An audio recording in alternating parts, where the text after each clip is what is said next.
Hello everyone, आज के इस वीडियो में हम लोग सीबीएसई बोर्ड का जो चैप्टर 9 है यानी सम एप्लीकेशन ऑफ ट्रिगोमेट्री उसका आज डे 1 है और डे 1 में हम इंट्रोडक्शन यानी जो है उसको हम लोग डिस्कस करेंगे। यानी इससे रिलेटेड जो कॉन्सेप्ट है उस पर हम लोग क्या करेंगे, आज बात करेंगे और बहुत ही ईजिली आज इसको हम लोग समझेंगे। यानी आसान भाषा में बहुत ईजिली लैंग्वेज में हम समझाएंगे कि आसानी से आपको क्या हो जाए, समझ में आ जाए। तो चलिए आज के इस सेशन को हम लोग बिना किसी देरी के स्टार्ट करते हैं। अगर आपने ट्रिगोमेट्री नहीं पढ़ा है तो बिना ट्रिगोमेट्री का आप इसको समझ नहीं सकते, क्योंकि इसमें वैल्यू भी आएगा। तो आप ट्रिगोमेट्री यानी जो साइन कॉस टेन होता है इसका वैल्यू हमें याद रहना चाहिए। तो अगर आप ट्रिगोमेट्री पढ़ लें तो ठीक है, अगर जब तक आप ट्रिगोमेट्री नहीं पढ़े हैं तो विदाउट ट्रिगोमेट्री का आप इसको नहीं समझ सकते। तो चलिए आज के इस सेशन को हम लोग बिना किसी देरी के स्टार्ट करते हैं। तो सबसे पहले जब हम लोग ट्रिगोमेट्री पढ़े थे तो इसमें एक ट्रेंगल यूज हो रहा था, यानी राइट एंगल ट्रेंगल। जैसे एक राइट एंगल ट्रेंगल हो गया तो ये जो कितने डिग्री का होता है, तो ये 90 डिग्री का होता है। अब इसमें एक बात ध्यान रखना है, जो 90 डिग्री होता है उसके जस्ट सामने वाला, यानी जो 90 डिग्री होता है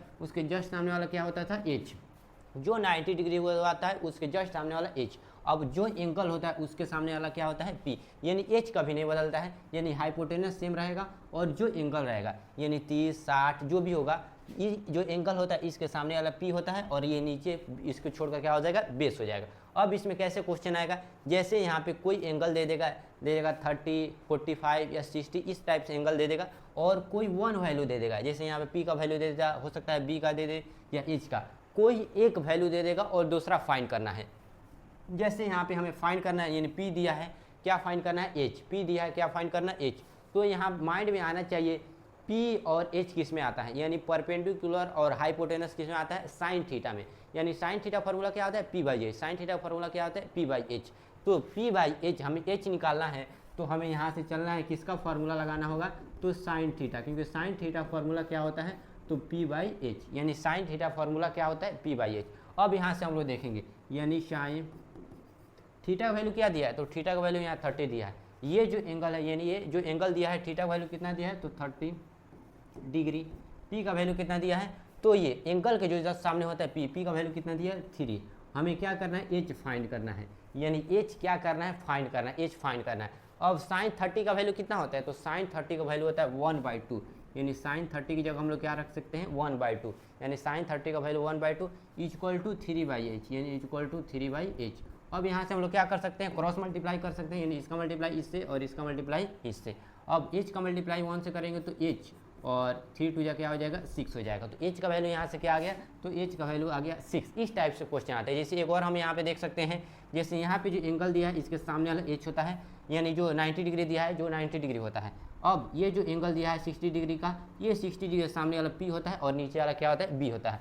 तो अब यहाँ पे पी का वैल्यू दिया है, यानी किसका वैल्यू दिया है, पी का वैल्यू दिया है कितना, 5, और बी निकालना है। तो हमें ध्यान में रखना है, जिस तरह हमें यहाँ पे पी का वैल्यू दिया था, एच निकालना था, तो देख रहे थे पी और एच किस में आता है, तो पी एच और साइन थीटा में आता है। उसी प्रकार यहाँ पी दिया है और बी निकालना है, तो पी और बी किस में आता है, तो पी बी यानी पी बाई बी किस में आता है, टेन में और कॉट में। तो हम सिंपल फार्मूला लगा लेंगे, यानी टेन, यानी टेन थीटा फार्मूला क्या होता है, तो पी बाई बी। यानी टेन थीटा फार्मूला क्या होता है, तो टेन थीटा फार्मूला होता है पी बाई बी। अब यहाँ से टेन थीटा का वैल्यू क्या है, यानी थीटा का वैल्यू 60 डिग्री, तो 60 डिग्री। पी का वैल्यू क्या है, 5, तो 5। हमें क्या फाइंड करना है, बी का वैल्यू। टेन 60 का जो वैल्यू होता है, टेन 60 डिग्री वैल्यू कितना है, √3 इक्वल टू 5/b। अब यहाँ से हम लोग क्या करेंगे, क्रॉस मल्टीप्लाई कर देंगे, यानी इसका मल्टीप्लाई इससे और इसका मल्टीप्लाई इससे। अब b का मल्टीप्लाई √3 से करेंगे तो क्या हो जाएगा, b √3 और ये हो जाएगा 5 1 जा 5, और b का हम लोग वैल्यू निकालेंगे तो 5/√3। इसका हम रेशनलाइज भी कर सकते हैं, लेकिन यहाँ से इतना ही इसका क्या हो जाएगा, वैल्यू आ जाएगा। तो इस प्रकार से इसमें जब हम लोग क्वेश्चन सॉल्व करेंगे तो ये आएगा। अगले हम लोग जो कॉन्सेप्ट है उस पर चलते हैं। जैसे कोई ये बिल्डिंग हो गया, यानी इस प्रकार से कोई एक बिल्डिंग है। अब यहाँ से हम लोग इसके बेस से, यानी इसके बेस से हम क्या कर रहे हैं, ये बिल्डिंग के टॉप पर देख रहे हैं, यानी बिल्डिंग के टॉप पे हम क्या कर रहे हैं, देख रहे हैं, सी कर रहे हैं, यानी देख रहे हैं।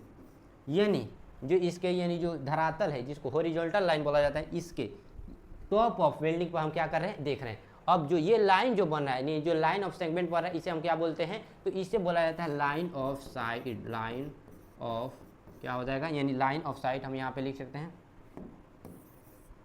यानी हम इसको लिख सकते हैं लाइन ऑफ क्या हो जाएगा, साइट। यानी इसके बेस से अगर टॉप ऑफ बिल्डिंग पर देख रहे हैं तो ये जो लाइन बन रहा है इसे हम क्या बोलेंगे, लाइन ऑफ साइट।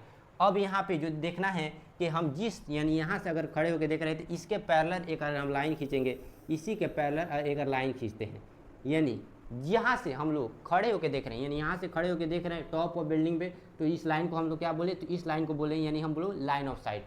अब यहाँ पे जहाँ से खड़े होकर देख रहे हैं, तो यहाँ से खड़े होकर देख रहे हैं तो इसके पैरेलल एक लाइन खींचेंगे तो इसे हम क्या बोलेंगे, हॉरिजॉन्टल लाइन। इसे यानी इसे क्या बोला जाता है, तो इसे बोला जाता है हॉरिजॉन्टल लाइन, यानी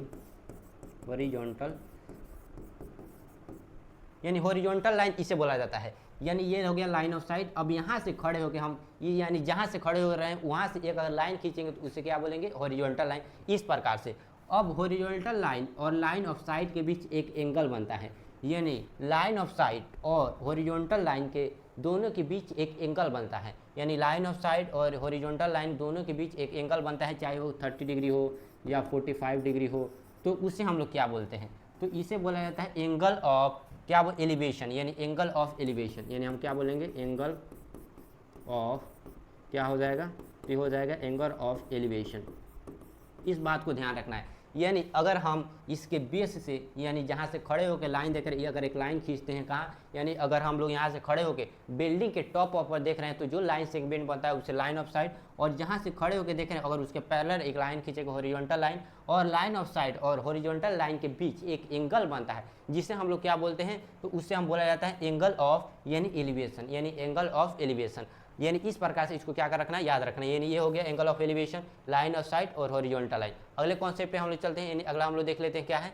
अब यहाँ से एक प्रकार और यानी इस टाइप देखना है, अगर हम लोग जैसे हम लोग यहाँ पे पहला जो कॉन्सेप्ट था उसमें नीचे से खड़े होकर ऊपर देख रहे थे तो उससे हम लाइन ऑफ साइट बन रहा था और एंगल ऑफ एलिवेशन बन रहा था, हॉरिजॉन्टल लाइन बन रहा था जहाँ से खड़े होकर देख रहे थे। हो सकता है इसके अपोजिट हम लोग बिल्डिंग पर से देखें खड़े होकर नीचे, यानी पहले तो नीचे से खड़े होकर टॉप ऑफ देख रहे थे और टॉप से खड़े होकर क्या देखें इसके बेस में।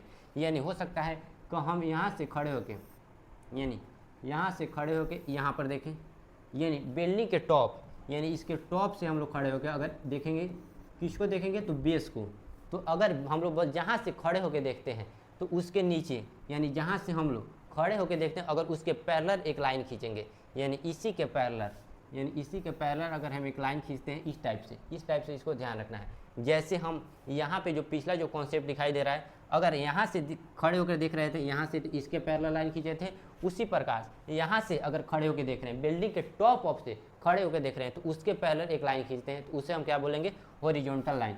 यानी इसे हॉरिजॉन्टल लाइन। आगे हम बताएं जहाँ से खड़े होकर देखा जाता है उसके यानी उसके जस्ट सामने एक लाइन बनता है जिसे हम क्या बोलते हैं, लाइन ऑफ साइट। यानी इसे हम लोग क्या बोलेंगे, तो इसे बोलेंगे लाइन ऑफ साइट। यानी हम लोग बिल्डिंग के टॉप ऑफ से इसके नीचे देख रहे हैं तो ये जो लाइन सेगमेंट बन रहा है इसे लाइन ऑफ साइट, और जहाँ से खड़े होकर देखा जाता है उसके पैरेलल एक लाइन खींचा जाता है जिसे हॉरिजॉन्टल लाइन बोला जाता है। अब यहाँ पे हम लोग पीछे देखे हैं कि यानी लाइन ऑफ साइट और हॉरिजॉन्टल लाइन के बीच जो एंगल बन रहा था, नीचे से खड़े होकर देख रहे थे तो एंगल ऑफ एलिवेशन हो रहा था, यानी किसके बीच, लाइन ऑफ साइट हॉरिजॉन्टल, यानी लाइन ऑफ साइट और हॉरिजॉन्टल। अब यहाँ पे देखेंगे, यानी यहाँ पे आगे हम लोग देखते हैं अगला क्या है, तो यहाँ से अगर हम लोग देख रहे हैं कि लाइन ऑफ साइट यानी लाइन ऑफ साइट और हॉरिजॉन्टल के बीच यहाँ पर एंगल बनेगा, यानी हॉरिजॉन्टल और लाइन ऑफ साइट के बीच बनता है, यहाँ पे नहीं बनेगा क्योंकि यहाँ पे कोई लाइन नहीं है, यानी इसके पैरेलल हम लोग लाइन नहीं खींचे, इसके पैरेलल यानी हॉरिजॉन्टल और लाइन ऑफ साइट के पैरेलल लाइन खींचे हैं तो इससे हम लोग क्या बने, हो सकता है यहाँ पर 45 डिग्री का लाइन ये एंगल बने और यह 60 डिग्री का, तो इस पर जो एंगल बनाया जाता है तो इसे बोला जाता है एंगल, यानी इसे हम लोग क्या बोलेंगे, एंगल ऑफ डिप्रेशन, यानी एंगल ऑफ डिप्रेशन। यानी एंगल ऑफ डिप्रेशन कब बनेगा, जब ऊपर से नीचे की तरफ देखेंगे तो एंगल ऑफ डिप्रेशन, और नीचे से ऊपर की तरफ देखें तो एंगल ऑफ एलिवेशन। अब ये किसके बन जाए तो हॉरिजॉन्टल लाइन और लाइन ऑफ सेगमेंट यानी लाइन ऑफ साइड के बीच बनता है। इस प्रकार से ये सब इसका क्या होता है, तो इस प्रकार से इस कॉन्सेप्ट को यहाँ पे ध्यान रखना है, क्या क्या फॉर्मूला लगाना है। यानी आगे यहाँ पे ध्यान रखना है कि एलिवेशन एंगल किसे बोलते हैं, तो लाइन ऑफ साइट और हॉरिजॉन्टल, इसके पैरेलल लाइन खींचेंगे तो लाइन को क्या बोलते हैं, हॉरिजॉन्टल। अगर ऊपर से देख रहे हैं तो इसके पैरेलल खींचेंगे जिससे हम उसके बीच जो एंगल बनेगा, तो इस सब बात को यहाँ पे क्या रखना है, ध्यान रखना है।